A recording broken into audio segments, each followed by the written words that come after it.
Hi, I'm back. It's Henry. I'm gonna do another blue review, but I'm gonna do something a little bit different this time.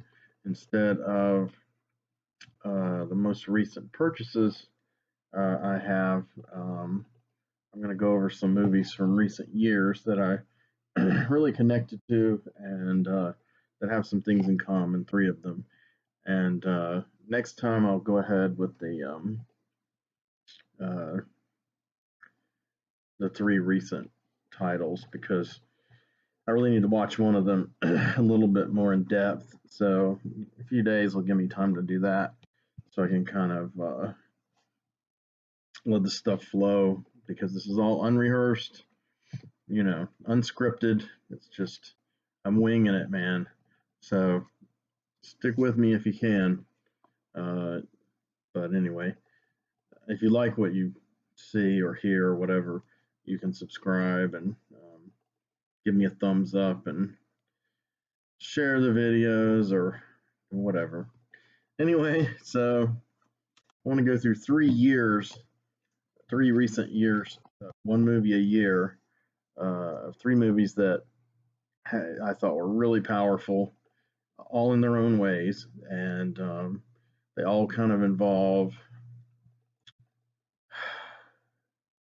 kind of a transmutation of the main character, kind of a almost an alchemical breaking down and reconstituting, fighting to survive against really harsh world that's very indifferent and even cruel to them. I got two genre movies and sandwiched in between them a drama, which is actually a remake. And I guess we'll go ahead and go with the earliest, 2016. I picked up this a few months ago. I'd seen it a couple of years ago. It's called ANTIBIRTH, and I've got to say that I love it. It made a great impression on me. It's extremely weird. So if you like weird, it has to, in the production design and the ragtag way these characters look. I mean, essentially you've got uh, Natasha Lyonne and Chloe Savini, and they're best buddies, seemingly, and they're kind of like slackers. They're both. I guess in real life, when they made this, they were maybe late 30s, early 40s, respectively. Um, at one point in the film, Chloe Savini's character is um, mentioned as being 35 years old, so she was playing a little younger. So if they were 35 years old then, I mean, they are born, in the early 80s. So they're either, or maybe earlier, they might be a little older. It's hard to say, but both of these actresses were born in the 1970s, so they're very squarely in Generation X. And however old they're supposed to be in the film, or whenever the film is supposed to take place, they're definitely kind of the stereotypes of my generation, Generation X, that were prevalent in the 90s as we were growing up and getting into college and getting into adulthood. The slacker kind of stereotype and the sit around the couch and get high. And, there's a whole new generation now of slackers, and it still revolves around getting high a lot, but also a lot of video games and such like that. But in any case, um, so they're kind of like that. I mean, Natasha Lyonne's character, she she is named Lou, and Sadie is Chloe.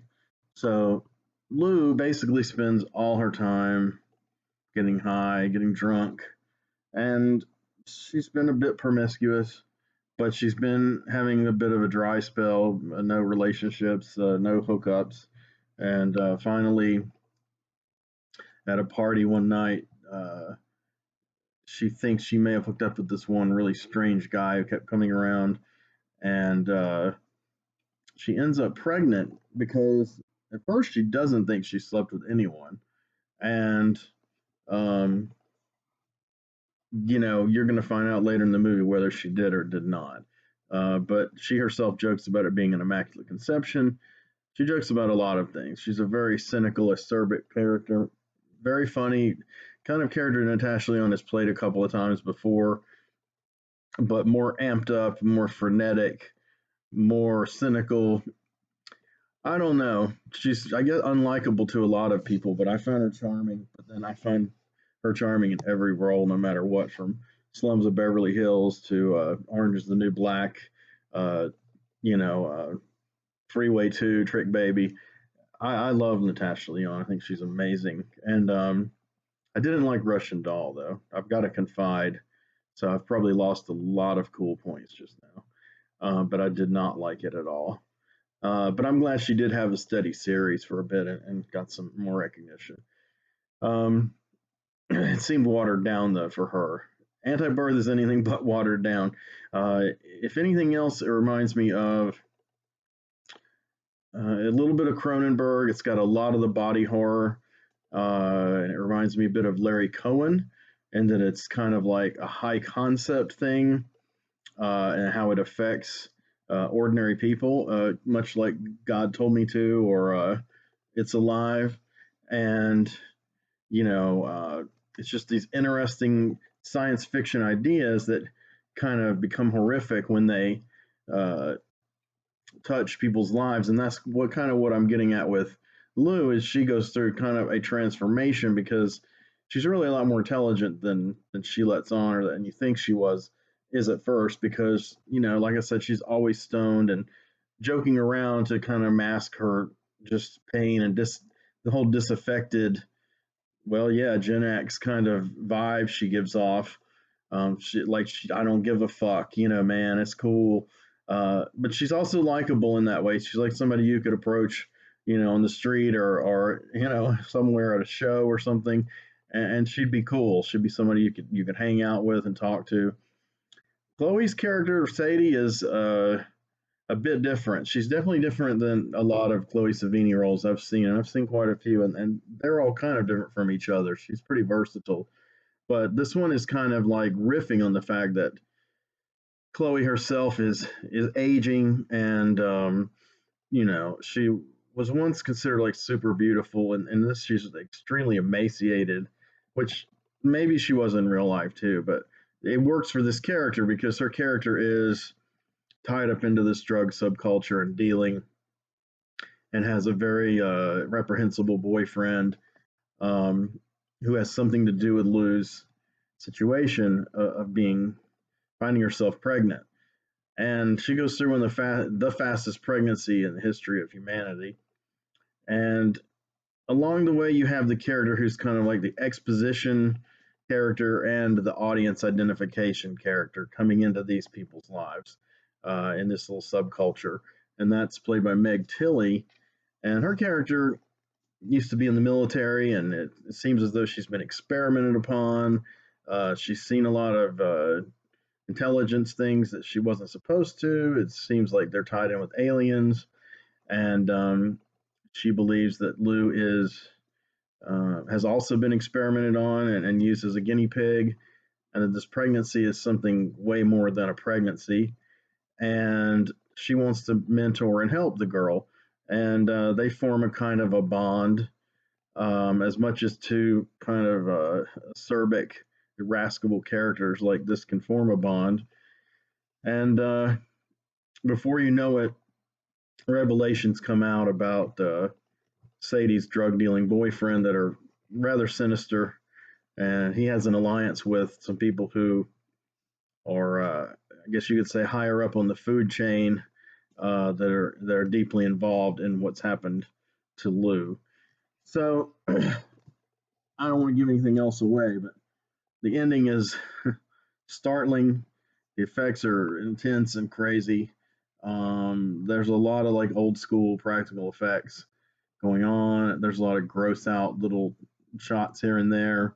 Um, yeah, I mean, it's real character based, and it's real high concept at the same time. And it's also, yeah, like I said, body horror, definitely horror and grotesqueries, but it's got this science fiction storyline that unravels really close to the end, and then it kind of clicks together. At least for me, it did. Some people may have gotten lost by that time or just stopped caring, but I was like, wow, this is really neat. I almost wish, it'd gone a little bit longer, not a sequel or anything, but or maybe had some deleted scenes that, shed some more background. There's one villain in the story who you don't even realize is a villain, and you don't realize that he's tied in with the drug dealer personally. Anyway, it's kind of represented real ambiguously, but he's a fascinating character. He's kind of like the top villain in the story, but again, you don't really realize a lot of this till near the very end.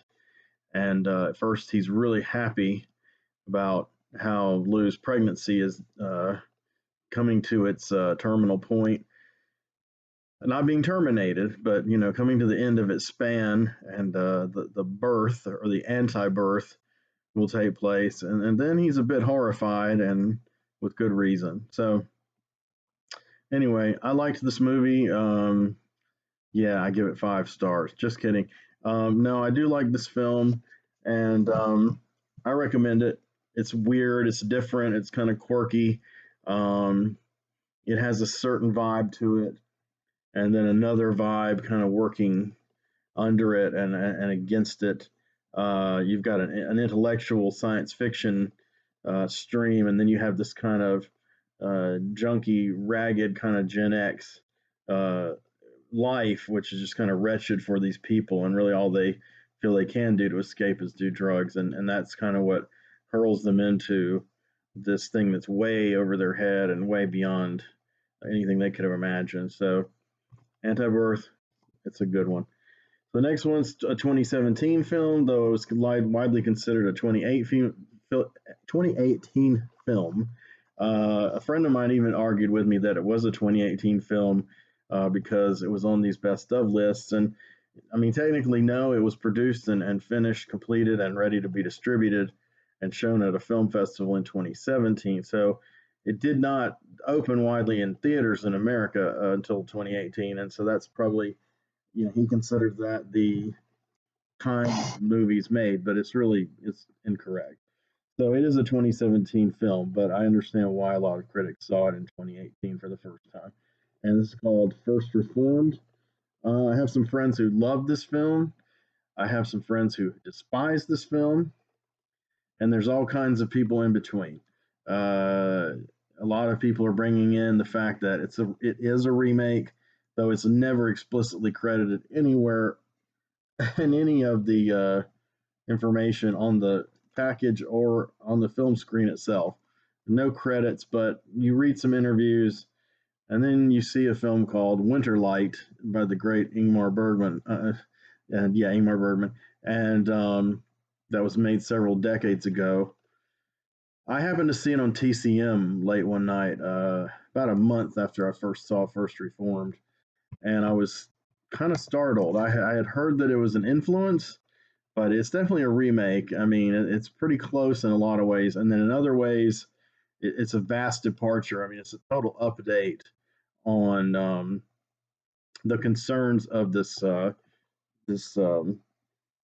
minister and these people he's trying to help, a family, and in the older film, it's just a bit different, a little bit more of a domestic situation. In this film, it is a domestic situation, but it's really more that the husband, he's become a radical environmental terrorist, more or less, an eco terrorist, and his wife is very concerned for good reason, and she's played by Amanda Seyfried. That's Twin Peaks' Amanda Seyfried. I'm saying her name correctly, and she played Bobby and Shelley's daughter in that series.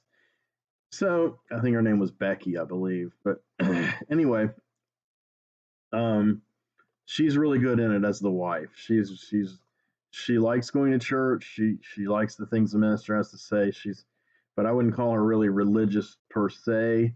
She's very spiritual, and there's a plane where she and the main character, the minister, played by Ethan Hawke, by the way, um, connect, and especially after something horrid happens to her husband as a result of kind of his radical activities. And the minister sees that they were going to be even more radical than any of them knew. The guy had been stockpiling all kinds of weapons and explosives and things, and destructive and self-destructive means to basically make a point about how we're destroying the earth and the big corporations are grinding down the environment, climate change, etc. All of which is, pretty obvious to anyone, you know, rational minded and with compassion for their fellow human and creatures and planet Earth, but still denied by many people in power on all ends of every aisle.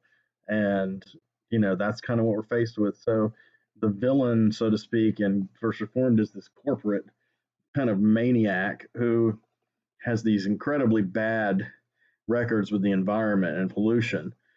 And he happens to be the biggest donor to the church that Mr. Hawk here uh, tends to. And so you have a massive conflict of interest because the minister is he's coming to more awareness about these things on a human like street level by meeting the man who died and his wife, and it's giving him more of a purpose, I guess you could say, because he's been kind of listless and drifting. His son died in, I guess, one of the Iraq or Afghanistan conflicts at a very young age because he had him at a very young age. I mean, Ethan Hawke's character is only like 45 or 46. And, it's obviously he's carrying a lot of pain and sorrow. I think this performance is really understated. It's really contained. It's really close to the vest. And I think it's got this kind of simmering intensity underneath all that comes out in some of the shots near the very end and some of his expressions and things he does. It's shocking and it's heartbreaking. And this is Paul Schrader we're talking about. So Paul Schrader wrote the screenplay, obviously derived ultimately from Winterlight, and directed it. And it's one of his best movies in years. I think he has kind of a comeback going on now in his early 70s. And of course, he's extremely well known for writing Taxi Driver for Scorsese and working on scripts for other Scorsese films. And then, of course, he has quite a filmography of his own. He did some very brilliant movies, such as Blue Collar, especially. It's just staggering film with Richard Pryor, Yaphet Kotto, and Harvey Keitel about working class guys getting shafted by the companies, the corporations, and etc. Very powerful film, and still as important and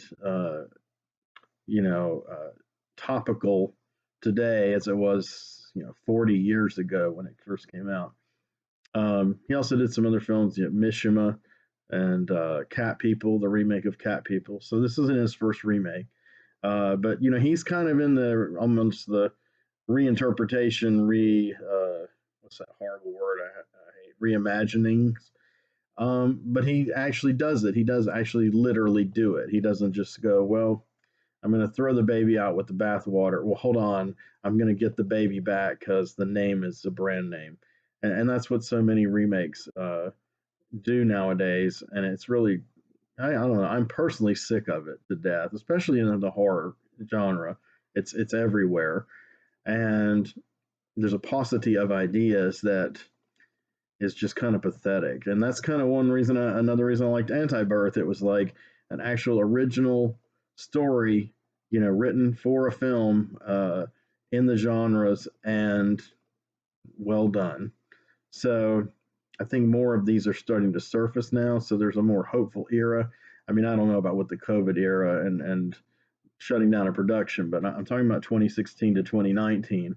There has been really a nice bump. I mean, you had Get Out, then you had Logan, which crossed the line from the superhero movie into an adult like dystopian sci-fi. Annihilation, another great one that's a science fiction, just a whole total mind trip. And one I'm getting to in a second after I wrap up First Reformed, especially. Um, so yeah, I was happy with this movie. Some people dislike the fact it's Bergman and feel it's kind of shallow compared to Bergman. I know one particular friend of mine who, if he's watching this, will I know who I'm talking about. I may be misrepresenting his viewpoint. I'm not certain, but I know he had issues with it. I have another friend who just hated Ethan Hawke, but he admitted he did a great performance in this, but he was lukewarm on the movie as a whole.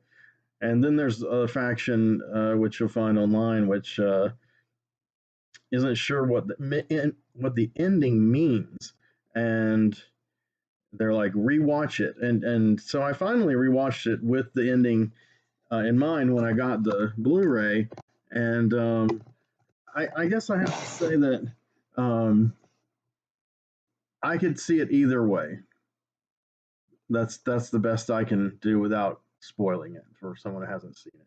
I did say on one video that if you don't like spoilers, don't watch my videos. I really wasn't trying to be belligerent, like a certain uh,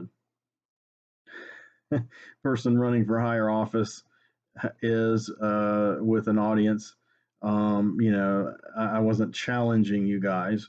I was just basically saying that there are going to be times when I'm probably going to spoil a lot of things depending on how in depth I want to get. And then there are times when I'm going more on the surface and impressions and aspects of the film and of the Blu-rays, and that will make you curious to see it. That's really what I felt like my job was as a critic when I was a published film critic in the late 1990s and very briefly in the early 2000s, and occasionally here and there, but not of any consequence. A few things online, but I was getting published in Shock Cinema, Video Eyeball, iMagazine, some regional things like Indie File during that period, and I really loved doing that stuff back then, and I wasn't nearly as good a writer as I am now, and I really didn't know a fraction of as much about film as an art form as I do now. But I had a youthful exuberance, and basically someone told me, and I can't remember which friend at the time told me, but they were like, "Well, you made me want to see the movie, and that's pretty much you've accomplished your goals as a film critic just by doing that," and that made me feel pretty good. But I hope these videos are like that, have that effect on whoever's watching them, that you'll seek something out or be curious about it. I wanted to drop a quick plug about a channel that I discovered recently that I really like, and she does the same kind of thing. She seeks out unusual films and then kind of relays this info to you in an interesting fashion and entertaining, and then makes you want to see them too. And it's called Girl Behind the Counter. That's her channel. That's her Facebook page, and she's a mysterious person, but a lovely, wonderful, and very intelligent person who I've been corresponding a little with, and I hope she watches at least one of these videos and gives me a little feedback because I really like her stuff. So she's going about it the right way, I guess is what I'm saying, and I'm trying to do the same. So anyway, First Reformed, see it if you can, if that interests you. And now is one that came out in 2018, which is my favorite film of 2018, probably my favorite film of the 2010s. Um, it's powerful. It's one that's lingered with me in a lot of ways. It's hard to really explain, but anyway, let me jump into it. So this is Mandy. I'm sure a lot of people have heard of Mandy, starring Nicolas Cage and Andrea Riseborough and Linus Loach, and essentially, like it says here, a primal psychedelic rage scream of a movie. Some of the descriptions of this movie are extremely hyperbolic, but they are kind of accurate. I mean, I like the one that says it exists in its own unnerving horror dimension. And Mandy is a film I saw in the theater. It was going to play 3 shows in Charlotte, all on the same night, and that was it. In bigger cities, it lingered for a week in some venues. In Charlotte, it played one day or one evening.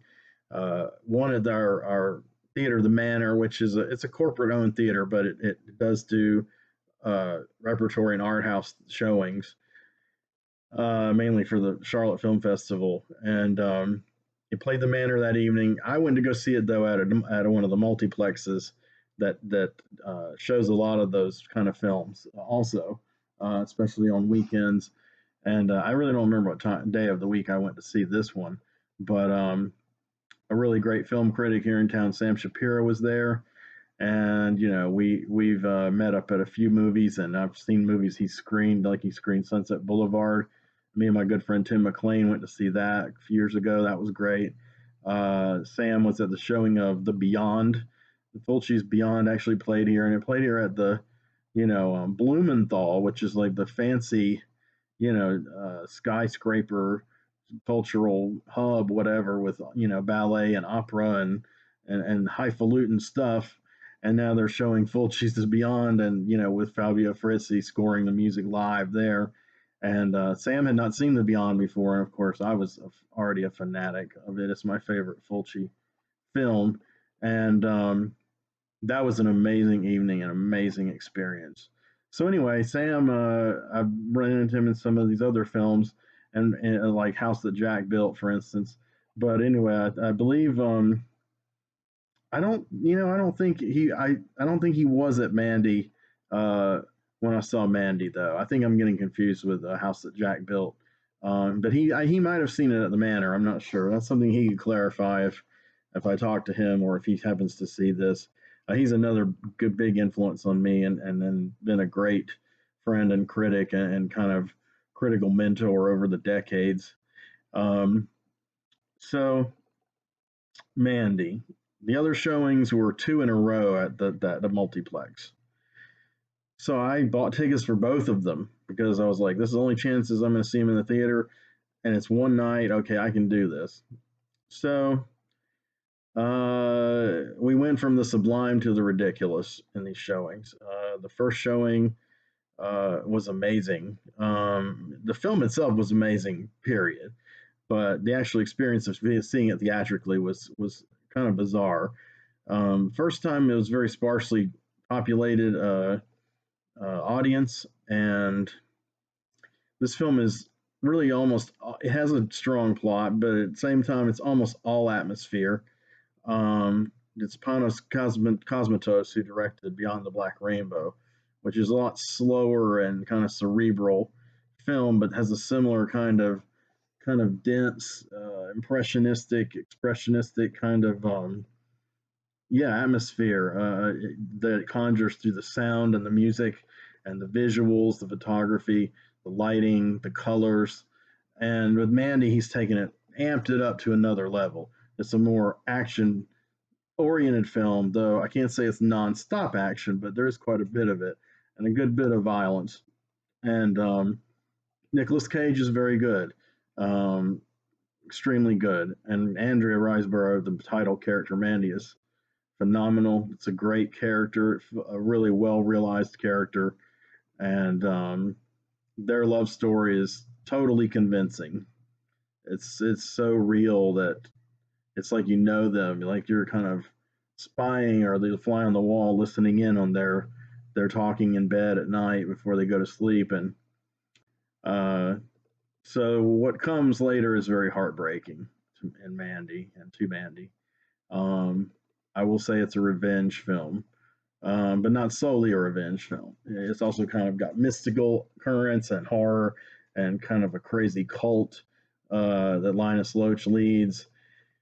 It's set in the early '80s, just like Beyond the Black Rainbow, and apparently Stranger Things riffed quite a lot of things from Beyond the Black Rainbow, including the years it was set in, and that is true. I mean, not to knock Stranger Things one way or another, but um, yeah, I do think Beyond the Black Rainbow was a key catalyst for the Duffer Brothers to do the show. And I could be wrong. It could be all been through osmosis and, um, some kind of weird synchronicities, but it's a little too on the nose. So Mandy takes place like a year or so after Beyond the Black Rainbow. I'm not saying it takes place in the same universe. There's no indication of that. But, that would be the Cosmatos verse, I guess. But it is still in that vein, except instead of um, the kind of fashions and riffs on the kind of science fiction films that were out in the '70s that were very cerebral. Instead of that, this film is more of a horror film and an action film, and it kind of riffs on like, well, a lot on heavy metal. Um, the main characters, well, we're not sure if the main character Red, played by Nicolas Cage, is a metalhead or not. He's like a logger in the Pacific Northwest in like 1983, and but Mandy is a metalhead. She wears Black Sabbath T-shirt a lot. Never Say Die. Same T-shirt that Robert Downey Jr. wore in one of the Avengers movies as Tony Stark. Um, but very different context. But Sabbath's, Sabbath's eternal. Um, and she reads these bizarre fantasy books, very well written. The faux literature that Panos Cosmatos wrote for the book, and again, very convincing reality he's setting up. And then this cult kind of comes into the middle of this love affair and this, these people with seemingly rather different interests and takes on life, but they're totally soulmates. Um, this cult comes in and just fucks up everything, and it becomes rather horrid. And the music, all the sound in the theater was extremely loud. I mean, not like ear splitting, but I mean, it was loud, it was enveloping. There were a lot of speakers. I don't know what the name of the system was used. Maybe something Dolby ish. I don't know.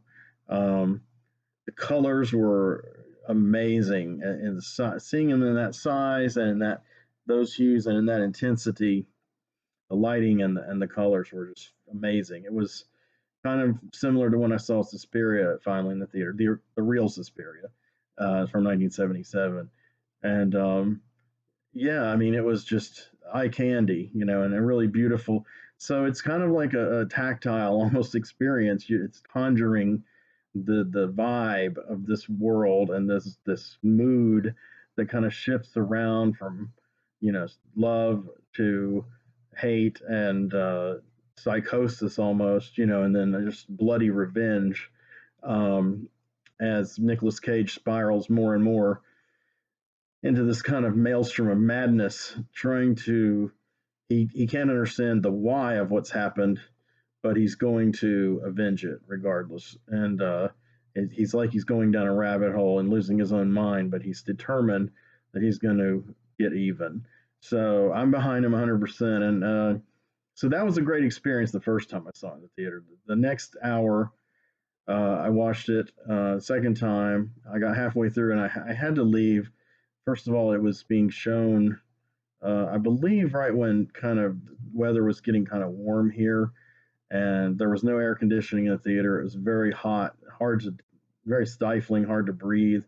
But not just that, there were a lot more people at that showing, and they seemed to think it was like a Cage Rage comedy, Nicolas Cage goes nuts and it's hilarious, haha kind of film, and it's just simply not. I mean, you can choose to watch it in that way, of course, but I wish people would do that in their own home instead of acting out in the theater like they did, and it really soured the experience. And I was getting tired from the heat and mentally fatigued from all of the bizarre commentaries and laughter that was going on. A lot of guys and girls who were probably late teens, early 20s, they were just, it was kind of sad. And I've talked to people who saw in other cities who had a similar experience. Basically, they're going in and they're bringing the baggage of their favorite Nicolas Cage performances, whatever they are, and a lot of them are really over the top, or what Harlan Ellison would call bug fuck. And yeah, they're pretty bug fuck performances. That's what he's known for, the Cage Rage or whatever. There's that in here, but there's nuance too. And when he does go off the top and back, the deep end is not just Nicolas Cage acting out. I mean, everything around him reflects visually and sonically that kind of maelstrom, that inner chaos that he has building and building and exploding. And Red is an amazing character. This is a conceptual kind of thing. His character's name Red, and a lot of the hues, bright hues throughout the film are red and variants on red. And to my delight, um, the theme song that's used in the opening credits is the song Starless in Bible Black by King Crimson from the album Red. And just to hear that as the opening credits for a film, I just about started crying because that's been one of my favorite songs and albums for 30 years. And I started singing along with it a little bit during the first showing, not really loudly. And then I was just like, I think I said something like, "Oh, King Crimson," to myself. And the lady next to me, she thought I was bug fucked. So, totally nuts. And that's okay. I mean, King Crimson hasn't been like exactly on the commercial radar for like the last 40 years. So I kind of get that, what's King Crimson, what's the Starless and Bible Black. I mean, I understand. And the music is prog rock, but it's a very beautiful song. It's very well written, very composed. It's melodious and avant-garde at the same time. And the lyrics were great, and it fit somehow or another. It really fit the character Red to have this theme song from the album Red. It's kind of like his theme song, Starless and Bible Black. And if you just think about that, the kind of despair of the narrator of the song, that's kind of what happens to Red. He kind of descends into this realm of despair that's surreal and supernatural and just out of control. So that's the final character we've got that goes through these transformations and intense awakenings, I guess you could say. I mean, with Lou's situation after birth, anti-birth, I'm sorry, and with Lou's situation anti-birth, her situation being pregnant suddenly, seemingly mysteriously, uh, kind of breaks her out of just her mundane drug-fueled existence and start trying to survive in a different level and understand a strange world around her and survive. And she's very tough, and it tests how tough she is. And she was very tough. And then in First Reformed, our main character, when he meets this couple, it starts to raise his awareness about a lot of issues and give him more purpose as being a pastor than he has had, really. Instead of just kind of marking time, he's actually feeling like espousing a cause, and he's kind of a little bit Travis Bickleish there with Pell Schrader, and it kind of lunges toward almost the same kind of conclusion. But again, the ending is to some people ambiguous. To me, I just kind of see it as like there's two possibilities, and you can watch it with either in mind. And finally, in red, I was going to say in red, in Mandy, um, red is when something happens to Mandy and fucks up that perfect harmony of his life with her, this ethereal, intellectual hippie metalhead chick who's just kind of his muse, his raison d'être, and uh, he changes too, and he starts to go mad, and he does a few things that hasten his madness. I won't get into that are pretty out of control. But he's just in despair and he's ready to. The coolest thing, one of the coolest things, is when he forges a special axe called the Beast, and it's just amazing looking. It's like if H.R. Giger built an axe for this cat, and it gleams and it glistens. The scene, like all the ones in the movie, really are just masterpieces of photography, beautiful shots, and amazing lighting effects, and just with the sounds, it's really an immersive experience. So try to see it on a big TV. If you can't see it in the theater, I doubt you can anymore anywhere. But try to see it on Blu-ray for sure, and on a large TV, and have it cranked up. And you may get a little bit of the vibe that I got, the excitement from that kind of thing, from just the fact that it is so immersive and total of an experience. And plus, I'm a doomed romantic, so this love story really touched me. So that's three down. I'm finished. Thanks a lot. If you have any comments about any of these movies that you want to share, you can do it in like comments below, and et cetera, et cetera. And I'll probably be back in several days with three recent acquisitions. And then after that, I'm probably going to do some kind of Halloween related 2-part thing, and I'll get more into that after I think about it more. So anyway, take care. Have a good night. Bye bye.